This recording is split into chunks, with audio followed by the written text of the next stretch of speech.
বাবা, হ্যাঁ বল। তোমার সাথে কিছু কথা ছিল বাবা। কি কথা? বলছি, তুমি তো মায়ের ব্যবহার দেখেইছো। মা যেখানে সেখানে পাড়াতে আত্মীয়দের মাঝখানে আমার নিয়ে কি কি কথা বলছে। মানে আমার অপমান বোধ হচ্ছে। সব সময়, একদিন দুদিন নয়, প্রতিদিনই কিছু না কিছু বলতে থাকে। আমি যথেষ্ট চেষ্টা করি এই ঘরের জন্য করার, তোমাদের সবার জন্য করার, তার মধ্যেও মা বলতেই থাকে। এই বিষয়টা তোমাকে বললাম, আমার খারাপ লাগছে, এবার আমি কি করবো বলো। ঠিক আছে, কোনো চিন্তা করে লাভ নাই। আমি বিষয়টা দেখছি কি হয়েছে। আমার তো খানা দিন এসেছিল না, আজকেই প্রথম এলো। আর আমি বুঝতেও পারিনি, বুঝিস আমার সময় তোকে দেখে একটু মনটা দুঃখ করে বসে আছিস, কিন্তু বিষয়টা জানি না। ঠিক আছে, আমি দেখছি। তার মানে আমার কোনো অভিযোগ নেই মায়ের প্রতি যে আমি এমন কিছু বলছি তুমি মায়ের সাথে যে ঝগড়া ঝামেলা করো, ওসবও কিছু বলছি না, কিন্তু প্রতিদিনের এই জিনিসটা ভালো লাগছে না। কিছু এমন একটা হোক যাতে শান্তিটা বজায় থাকুক ঘরের। আমাকেও তো ধরো এই ঘরেই থাকতে হবে সারা জীবন, তো এইভাবে আমি কি করে থাকবো বলো। ঠিক আছে, আমি আসছি, দেখছি আমি। বলে অন্তরার সঙ্গে তোমার কি হয়েছে? চুপচাপ ও দুঃখ করে বসে আছে। তো বলবো নাই, আজকাল আমাকে না জিজ্ঞাসা করে সব কাজ করছে। ঘরের পর্দা চেঞ্জ করে দিচ্ছে, ঘরের যাবতীয় জিনিস A to Z যেখানে পাচ্ছে সেখানে রেখে দিচ্ছে। কোনো জিনিসটা খুঁজে পাচ্ছি নাই। কই, আমি আগে যখন ঘর গুছাইতাম বাগাইতাম তখন যেখানে জিনিস সেখানে রাখতাম।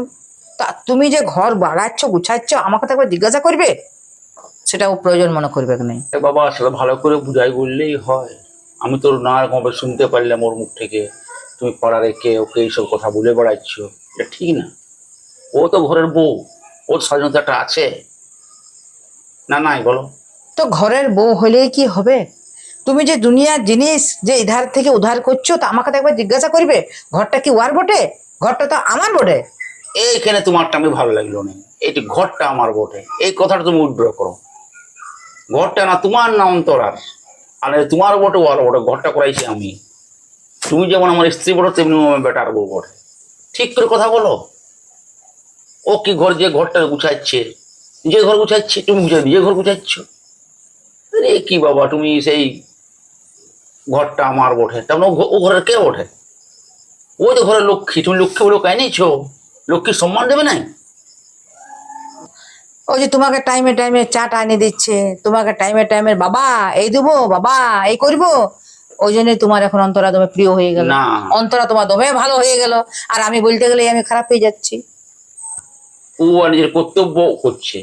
শ্বশুরকে সেবা করার কর্তব্য, ও নিজের কর্তব্য ঠিক রেখেছে। তুমি তোমার কর্তব্যটা করো। না, যদি যে কর্তব্য জানো, কর্তব্য শিখো।